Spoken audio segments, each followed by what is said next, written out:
So QPR this weekend, Lee. Will you take much from the game on Tuesday, or do you write that off completely and start again ahead of the weekend? I think both. You take a lot from the game because you're always learning lessons.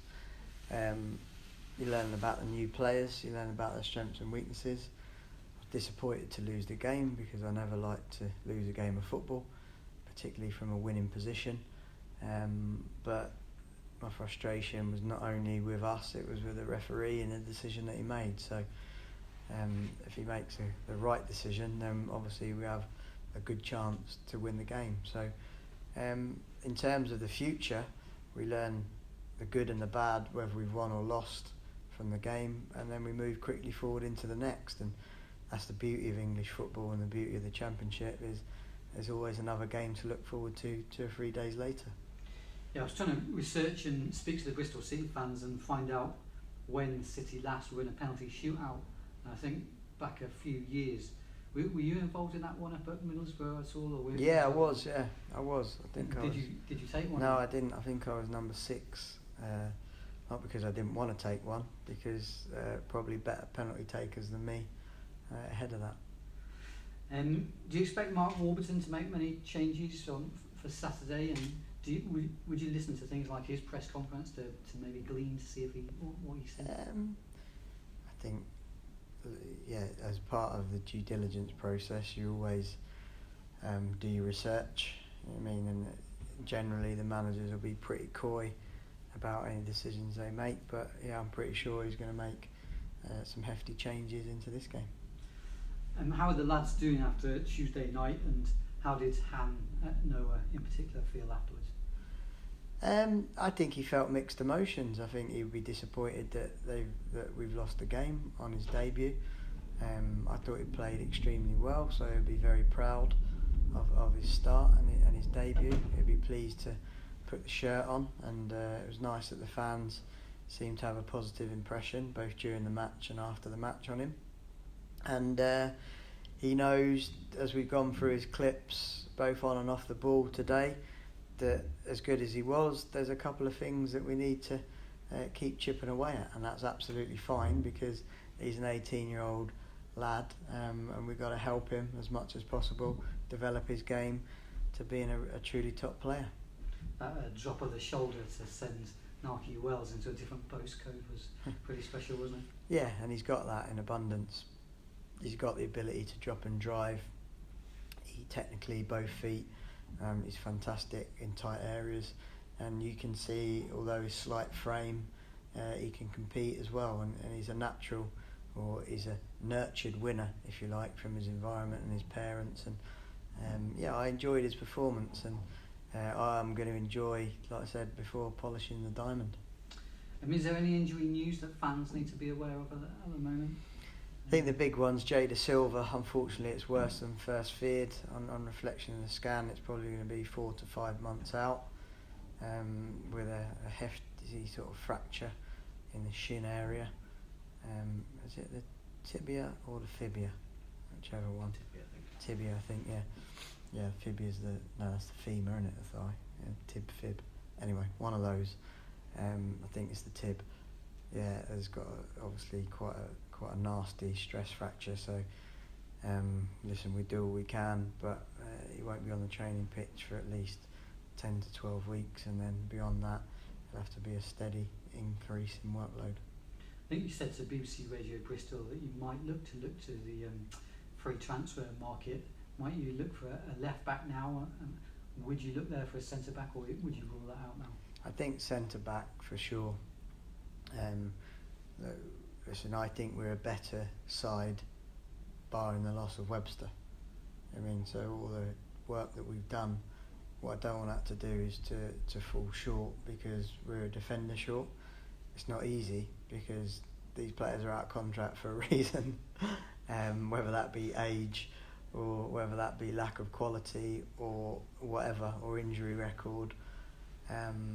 So yeah, it won't be easy, and there might be a way of adapting the rules a little bit to bring someone in from a foreign market. But again, we're looking. There are options. There are players available. but whether it's a short-term fix or long-term future, that was probably the only disappointment for me in the window. I was very, very pleased and proud of the work we'd done in the window, but we didn't sign that centre-half that we tried to. Yeah, you said you wanted 5 in that final week and you got 4, so that's not far off. Did the club try for replacements for Adam but just didn't get them? And I guess it's difficult, isn't it, because you can't get your options in. Is that what fans should see? I think it's just like, listen, our fans are an educated bunch, you know, so I think that they know that we're trying to do the right things. It's unfortunate that we lost one of our best players, but I think every fan in the cold light of day understands it's hard to turn down the sort of finances that are on offer. As a manager, I want to win things, I want to get promoted, and it's not ideal losing players like that, apart from trusting us to keep making the right decisions for the long-term future of the club as a club, and I include myself in that. It's not me throwing the toys out the pram saying I've lost my best player. That's me saying that, look, okay, this is a business as well as a progression, and we might have to take a short-term hit for the long-term future. A lot of reports, a few even out today, saying that Bristol City were very, very close to signing Eddie Nketiah, and that you might even have gone to Arsenal to speak to him or the club. Is there any truth in that at all? Was it very close? Well, he's obviously not our player, so mandatory protocol is not to talk about other people's players. But I can tell you that there was an interest in him, as there was from about 30 other clubs. So there's always a process. Like, the club and the player have chose Leeds United. You can see why, in one sense. You know, it's a big club, good fan base, and fantastic manager, and a very strong side. So was we in the mix? I think yes, absolutely. Did we get him? No. So therefore we move on quickly and celebrate the players that we have brought in. And in one sense, like, given the fact that we lost Pack late, I think it was a really good signing in Ben Kofobi, because like the balance of sort of the inexperience at the level might have been too much for that sort of pendulum, if you like, whereas now I think the balance of sort of a new midfielder to the Championship, you know, like Masengo or Nagy, to then balance it off with somebody that's had a lot of Championship experience in Ben Kofobi is nice. Liam Walsh obviously put in a great performance the other night on Tuesday. Might he now stay at the club rather than go out on loan? I think you said before on the radio that you might consider sending him out on loan. Yeah, I think that's a really, really tough decision, that, because listen, so I have to be careful, because I can't cut my nose off to spite my face, and I always think of the player as well as the football club, so the player. I always said that Walshy, I think he needs 40 games on the spin. If you look at people's progressions, and likes of Josh Brownhill, for example, that came with me at Barnsley and then went back to Barnsley and then came signed at Bristol City. That 40 games on the spin for midfielders is good. Now, if that's at Bristol City, then great. If it's not at Bristol City, then ideally that would be at Championship level for someone like Liam Walsh to then come back in.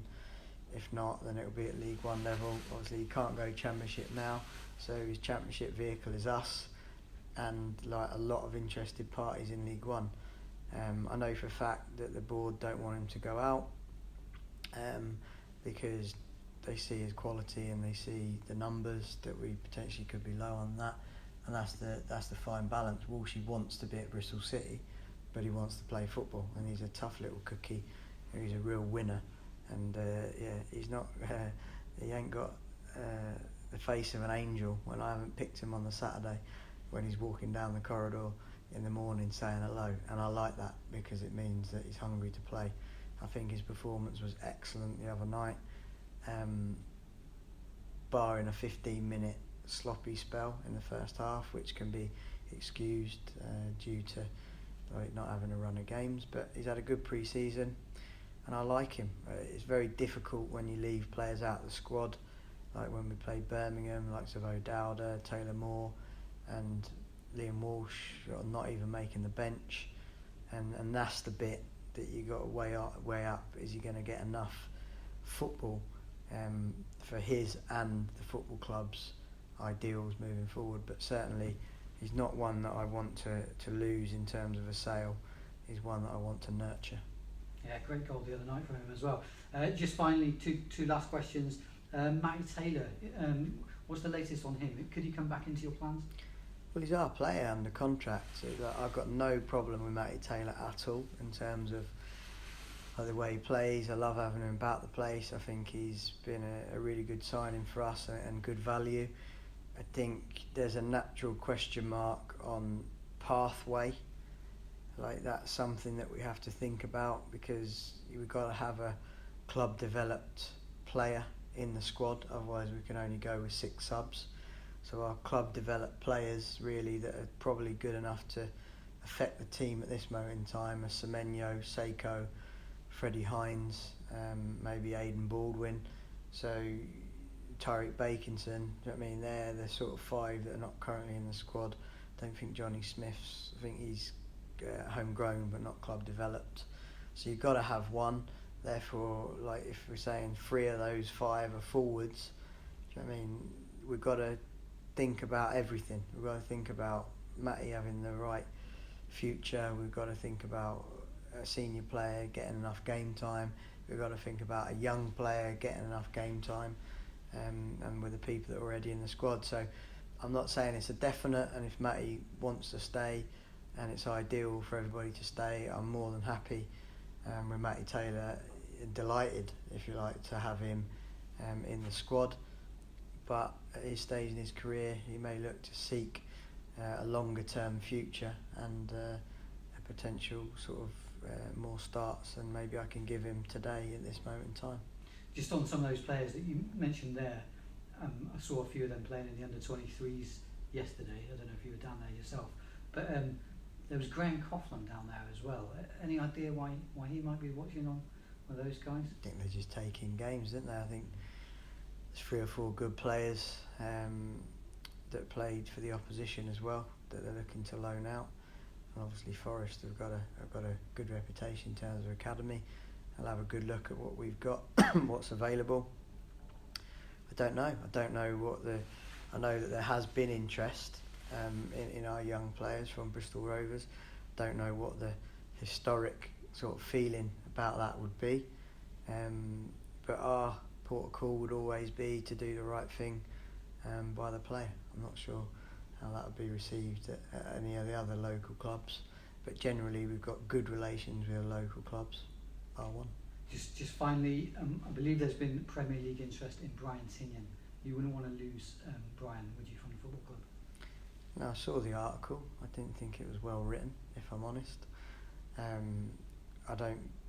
I believe that there'll be interest in Brian Tinian, absolutely, because I think anybody that's doing a fantastic job like Brian is, whether it be a manager, player, or somebody that's a key figure behind the scenes at the club, should get interest. I think Brian is very happy with the communication that we have in terms of, and certainly I'm happy with that. We're on the same sort of hymn sheet, if you like, when we're talking about the young players. We regularly interact. I think that the pathway is clear and has been clear in terms of the future for our young players coming through. I think in any organisation it's absolutely vital that people stand up for every opinion, and I think I would encourage any opinion from any of my staff to be strong, and particularly that of young players, whether it be our recruitment team. Brian is there to argue, if you like, with myself, the pros and cons of signing any player and potentially restricting game time for one of our own young players. But we believe we've got some real talent out there playing games. I think we've proven, not only by our playing them, but by selling them, exactly what we've done from within the academy. I think it's the closest it's ever been, certainly in the 10 years that I've been at the football club, in terms of the information and the communication from the academy to the first team. And obviously Brian, somebody that I thoroughly enjoy working with on a daily basis, both on a professional level and a football level. Thanks, Lee. Thank you.